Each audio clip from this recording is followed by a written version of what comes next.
Hi, if you want to know how to do a screen recording with or without microphone turned on, firstly, we would need to open our control center and here find the screen recording button.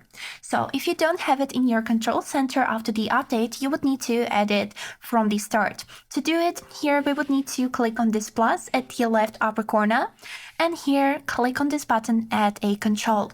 In this menu, you'd be able to find your screen recorder, which is under the text size. So we would need to click on it, and after this, the screen recorder will appear on your control center.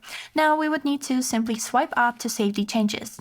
So now the main thing to turn on or turn off the microphone recording is that before we will start the recording, we would need to hold our finger on this screen recording button. Afterward, you'll get to this menu where you can see this one button, start recording, and the most important, microphone. Now, as you can see, the microphone is turned off, which means that if you'll do a screen recording, only thing that you'll hear is the system sounds that are coming from your phone. But if you're talking, you won't be able to hear it. Now, if you would like to enable the microphone, we would need to simply click on this microphone icon.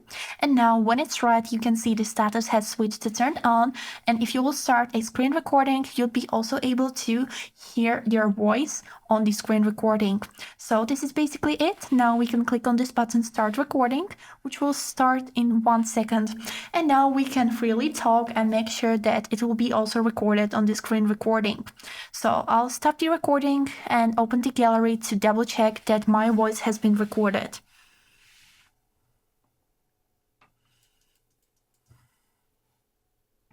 Freely talk and make sure that it will be also recorded on the screen recording.